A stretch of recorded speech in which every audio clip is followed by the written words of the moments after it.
नमस्कार, स्वागत है आपका हमारे चैनल डीएनपी स्पोर्ट्स पर। मैं हूं आपके साथ रीजू रॉय और मेरे साथ मौजूद है मेरे साथी अजय। विमेंस प्रीमियर लीग अब बहुत जल्द समाप्त होने वाला है। 15 मार्च को विमेंस प्रीमियर लीग 2025 का फाइनल मुकाबला खेला जाएगा। 13 मार्च को एलिमिनेटर राउंड खेला जाएगा। तो इस वक्त जो हम वीडियो में बात करने वाले हैं, आप स्क्रीन देखकर समझ गए होंगे कि हम फैंटेसी 11 की बात करने वाले हैं। लेकिन ये जिस मैच की हम बात करने वाले हैं वो ग्रुप स्टेज का आखिरी मुकाबला रहने वाला है। रॉयल चैलेंजर्स बेंगलोर और मुंबई इंडियंस के बीच ग्रुप स्टेज का आखिरी मुकाबला खेला जाएगा। तो आज के इस वीडियो में हम बात करने वाले हैं उस मुकाबले में फैंटेसी 11 को लेकर, मतलब वो कौन से 11 खिलाड़ी रहने वाले हैं जो आपको माला माल कर देंगे, जो आपको जिता सकते हैं जब तक हम अपनी फैंटेसी 11 दिखाएं। बिल्कुल। तो देखिए, बोलना तो यही चाहूंगा कि टाटा WPL 2025 खत्म हो रहा है और पता नहीं, आप बहुत एक्साइटमेंट में कह रही थी कि बहुत जल्द खत्म हो जाएगा, तो ये तो खैर अब गलत बात है कि बहुत जल्दी खत्म हो गया। कुछ चीजें खत्म नहीं होनी चाहिए, बट खुशी इस बात की है कि टाटा WPL खत्म हो जाएगा। उसके बाद रोमांच 7 दिनों के अंदर जो है IPL का शुरू हो जाएगा। हमें पता चल जाएगा कि वो कौन सी टीम है जो WPL का सीजन 3 अपने नाम करने जा रही है। पहले सीजन की बात करें तो मुंबई इंडियंस ने जीता था। दूसरा सीजन रॉयल चैलेंजर्स बेंगलोर ने जीता था। इस वक्त आरसीबी का कोई भी चांस विमेंस प्रीमियर लीग 2025 को अपने नाम कर ले, तो ये देखना बहुत दिलचस्प रहने वाला है। मेरी एक्साइटमेंट का कारण भी यही है कि मैं जानना चाहती हूँ विमेंस प्रीमियर लीग 2025 को कौन सी टीम अपने नाम करने वाली है। दिल्ली जीतेगी ऐसा मुझे लगता है, बट मैं सपोर्ट बड़े मुंबई को। आसानी से कह दिया आपने, हाँ, दिल्ली मतलब जीतेगी। वही है जिस हिसाब से खेल रही है। हाँ। बहरहाल हम आ जाते हैं फैंटेसी 11 पर। तो फैंटेसी 11 जो है, मतलब जो हम टीम बता रहे हैं हम आपको, उसमें हम आपको 3 टीम बताएंगे। एक नहीं, दो नहीं, 3 टीमें होंगी। अलग अलग कॉम्बिनेशन में टीमें होंगी। कुछ प्लेयर्स रिपीट होंगे, maximum players as a matter of fact repeat होने वाले हैं। किसी टीम में आपको कोई और कप्तान दिखे, किसी टीम में कोई और कप्तान, किसी में आपको ऑलराउंडर्स में कुछ नाम बदले हुए नजर आएंगे, बैटर्स में नाम बदले बदले बदले नजर आएंगे, बॉलर्स में कुछ नाम बदले हुए होंगे। वीडियो आप एंड तक जरूर देखिएगा, वो टीम हम आपको बताएंगे। और ये वो टीम है जो आपको माला माल कर सकते हैं, बहुत ज्यादा फैंटेसी पॉइंट्स कमा कर दे सकते हैं। लेकिन हम फैंटेसी टीम पर आए। पहली टीम बताए जो कि अगली स्लाइड पर है, और रिजू बेताब हो रही है बताने के लिए। उससे पहले जो है, हम आपको पिच रिपोर्ट के बारे में बताना चाहेंगे, क्योंकि पिच के मिजाज के हिसाब से ही रिजू जो है ये डिसाइड होता है कि आपको कौन कौन से प्लेयर रखने। अब ये मुकाबला खेला जाएगा मुंबई के ब्रेबॉर्न स्टेडियम में। मुंबई की ऐतिहासिक पिच है वो। वानखेड़े के बाद मुंबई में 2 पिच है जहां पर इंटरनेशनल मुकाबले होते हैं, जहां पर IPL या WPL के मैचेस होते भी है और हुए भी है और आगे भी होते रहेंगे। तो मैं चाहूंगा कि आप सबसे पहले पिच बताएं। पिच रिपोर्ट वाली वीडियो भी आप करती है, तो पिच का मिजाज पहले आप समझाइए दर्शकों को। फिर उसके बाद हम बात करेंगे पहली टीम पर, और फिर दूसरी, और देखिए, फिर पिच तीसरी। रिपोर्ट की अगर हम बात करें तो यहाँ जो भी टीम टॉस जीतती है उसे गेंदबाजी करना चाहिए, क्योंकि ये T20 मुकाबला है। उस हिसाब से देखें तो अगर आप गेंदबाजी, जो टीम टॉस जीती है और अगर गेंदबाजी करने का फैसला करती है तो उसके काफी ज्यादा चांसेस है कि वो जीत जाए, मतलब वो उस मैच को अपने नाम कर ले, उस मुकाबले को अपने नाम कर ले। वहीं बात करें ओस की तो यहाँ ओस का फैक्टर थोड़ा ज्यादा नजर आएगा।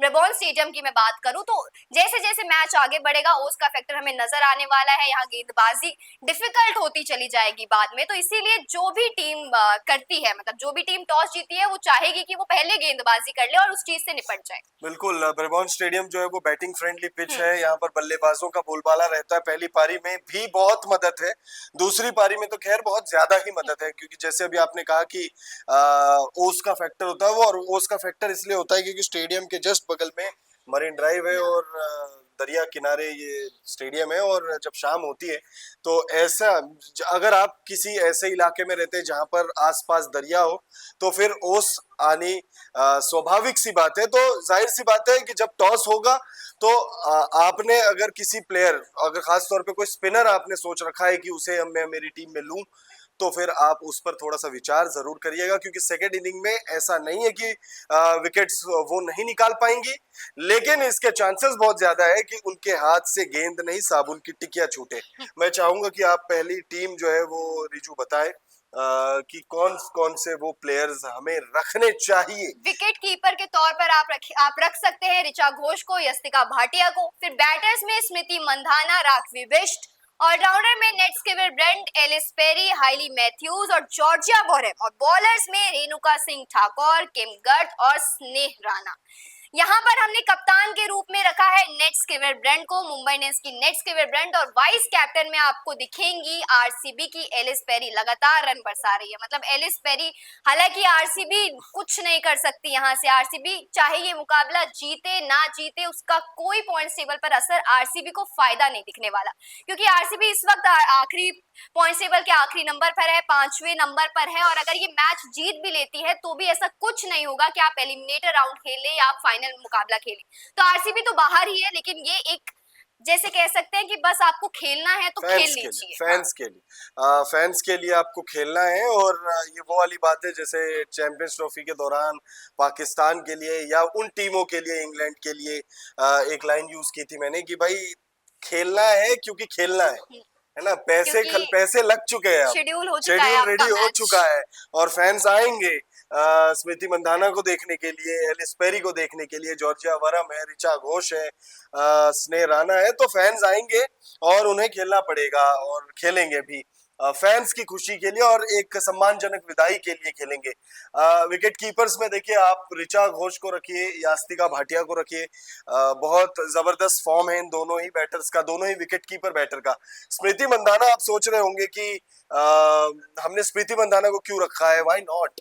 स्मृति मंधाना ने पूरे टूर्नामेंट में कुछ नहीं किया और ये आखिरी मुकाबला है लीग स्टेज का, तो ऐसे में आखिरी मैच में मुझे ऐसा लगता है कि कम से कम स्मृति मंधाना 50 रन, कम से कम 50 रन स्मृति मंधाना मार सकती हैं। आप कैप्टन या वाइस कैप्टन के तौर पर भी आप इन पर विचार कर सकते हैं, लेकिन दिल नहीं मान रहा है, इस वजह से इन पर भरोसा नहीं किया है हमने। और एक आपको बोनस पॉइंट बता देते हैं, वीडियो आप एंड तक अगर नहीं देखने का मन बना रहे होंगे, हमने हमारी किसी भी टीम में स्मृति मंधाना को कैप्टन नहीं बनाया है, ना ही वाइस कैप्टन बनाया है। तो अगर आपको स्किप करने का विचार है, अगर आप स्मृति मंधाना के फैन हैं, तो मत करिएगा, क्योंकि आपको बताएंगे एंड में कि क्यों स्मृति मंधाना पर उतना भरोसा नहीं है। एलिस पेरी और नेट स्कीवर ब्रेंट पर भरोसा जताया है हमने कैप्टन और वाइस कैप्टन के तौर पर। एलिस पेरी लेजेंडरी क्रिकेटर, मेरी फेवरेट, मतलब वुमेन्स क्रिकेट अगर मैंने देखना स्टार्ट किया है तो वो स्मृति मंधाना और एलिस पेरी की वजह से ही देखना स्टार्ट किया है। और भी कुछ नाम है इसी सीजन, 2-3 और प्लेयर्स हैं, अभी नाम याद नहीं आ रहा, एक नाम है, उस पर भी चर्चा करेंगे। तो कुछ प्लेयर्स ऐसे ऐड होते रहते हैं, जैसे हम अगर बुक पढ़ते हैं तो हमारे डिक्शनरी में या हमारे वोकैबुलरी में कुछ वर्ड्स ऐड होते हैं, वैसे ही कुछ और प्लेयर्स हैं जो बहुत अच्छा प्रदर्शन कर रहे हैं, जैसे Nat Sciver Brunt. Women's premier league 2025 में भी एलिस पेरी ने काफी कुछ अच्छा किया है। बहुत सेकंड ये वीडियो शूट जब हम कर रहे हैं तब तक ये टॉप रन गेटर्स की लिस्ट में दूसरे या तीसरे नंबर पर मौजूद है। नेट स्कीवर ब्रेंट नंबर 1 पर मौजूद है। नेट स्कीवर ब्रेंट ने, एक मजे की बात ये है कि अच्छा ये वीडियो शूट होते वक्त की ही बात हम कर रहे हैं, नेट स्कीवर ब्रेंट जो है एक भी छक्का उन्होंने नहीं लगाया है, लेकिन फिर भी टॉप रन गेटर है, सबसे ज्यादा रन इस सीजन, सबसे ज्यादा बाउंड्रीज उनके नाम है, सबसे ज्यादा चौके विमेंस प्रीमियर लीग 2025 में नेट स्कीवर ब्रेंट के नाम है। और सबसे ज्यादा रन भी उनके, हाँ बिल्कुल, जैसे कि आपने बोला उन्होंने एक भी छक्का नहीं लगाया, लेकिन टॉप पर वो हर जगह है। हाईएस्ट रन की बात हो या मोस्ट बाउंड्रीज की बात हो या फोर्स की बात हो, एक जगह नहीं, कहाँ जहाँ छक्कों की लिस्ट में, हाँ, तो छक्कों की लिस्ट में है नहीं, आपको तो दिखेंगे ही नहीं, वो लास्ट तक नहीं दिखने वाले। उसके बाद हाईली मैथ्यूज, मुंबई इंडियंस इनको बहुत हाईली रेट करती है और ये बल्लेबाजी गेंदबाजी दोनों ही डिपार्टमेंट में आपको मालामाल कर सकती हैं। पिछले मुकाबले में भी, मुंबई के पिछले मुकाबले में इन्होंने बैटिंग से भी पॉइंट्स अच्छे दे दिए थे और विकेट्स भी इन्होंने निकाले थे, तो इन पर आप भरोसा कर सकते हैं। अब हम बात करें अगर दूसरे टीम की, तो सेकंड नंबर टीम में इधर आप देखेंगे विकेट कीपर में हमने सिर्फ ऋचा घोष को रखा हुआ है, यास्तिका भाटिया को इस टीम में जगह नहीं दी है। ऑलराउंडर्स आपको लगभग सेम नजर आ रहे होंगे। बैटर में स्मृति मंधाना के साथ राघवी बिष्ट है। यहाँ पर अगर आप ऑलराउंडर्स देखेंगे, Nat Sciver Brunt, Ellyse Perry, Hayley Matthews और शार्लेट डीन, ये भी एक one of my favourite players, इस सीजन बहुत अच्छा प्रदर्शन कर रही हैं। उसके बाद अगर आप देखें तो रेणुका सिंह ठाकुर को हमने रखा हुआ है हमारी टीम में बतौर गेंदबाज। शबनम इस्माइल, किम गार्थ और स्नेह राणा को हमने हमारी टीम में शामिल किया हुआ है। अब देखिए इनमें से लगभग तमाम प्लेयर्स पर चर्चा हो गई थी पिछले वाले स्लाइड में। हाइली मैथ्यूज को हमने यहाँ उप कप्तान बना दिया है, नेट नेट स्किपर ब्रंट को थोड़ा इस वक्त साइड किया हुआ है। एलिस पेरी कप्तान के रूप में नजर आएंगी, पहले वो वाइस कैप्टन के रूप में आपको नजर आ रही थी, इस वक्त एलिस पेरी कप्तान है। देखिए अगर हम यहाँ पर ये नहीं देख रहे कि वो फाइनल में आरसीबी पहुंचेगी या नहीं, एलिमिनेटर राउंड खेलेगी या नहीं, हम सिर्फ इस मुकाबले की बात कर रहे हैं, इस मुकाबले की फैंटेसी 11 के बारे में ये वो वाला मैच है ना कि आपको बस फ्री होकर खेलना है।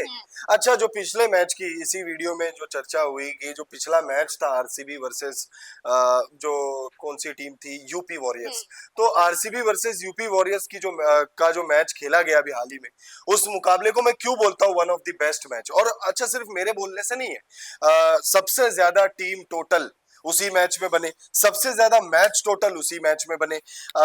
टाटा डब्ल्यूपीएल के इतिहास का पहला शतक भी उस मुकाबले में आते आते रह गया।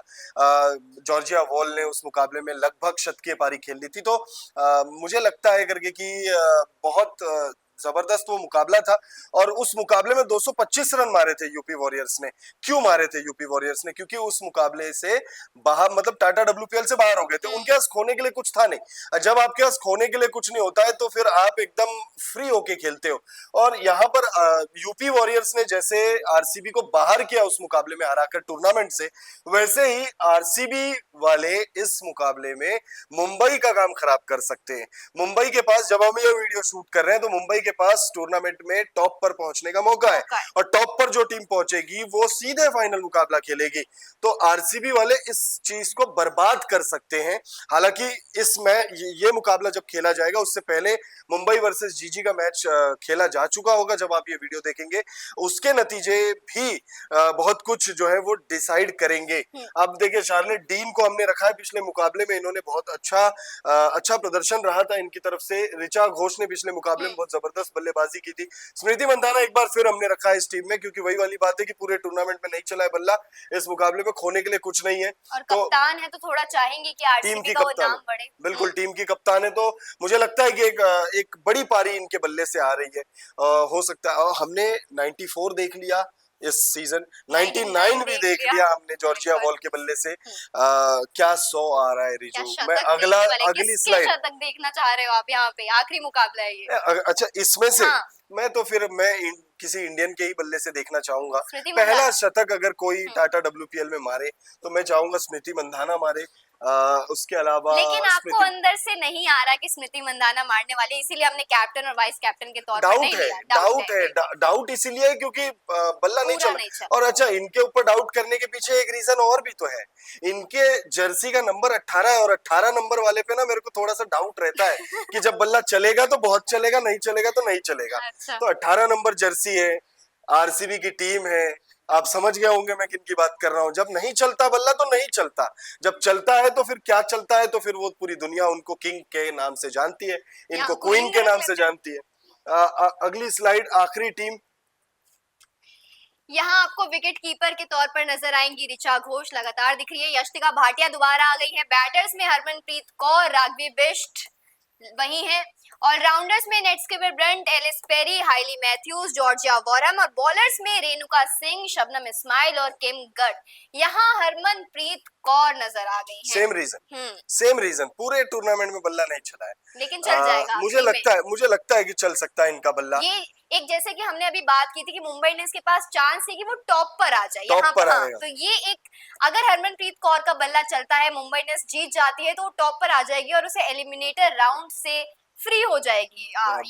बिल्कुल एलिमिनेटर राउंड नहीं खेलना पड़ेगा। और आपने जैसे जो सवाल पूछा था कि किसका शतक आप देखना चाहेंगे, तो अगर इफ नॉट स्मृति मंधाना, हरमनप्रीत कौर का शतक अगर आता है तो मुझे बहुत खुशी होगी।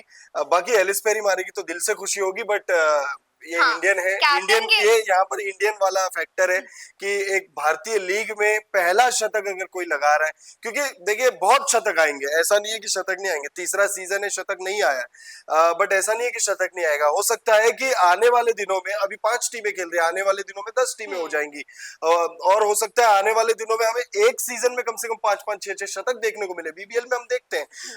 तो पहला शतक जो होता है ना वो बहुत इंपॉर्टेंट होता है। पहला शतक हम्म। भाई, आईपीएल में पहला शतक किसने मारा? ब्रेंडन मैक्यूलम ने मारा।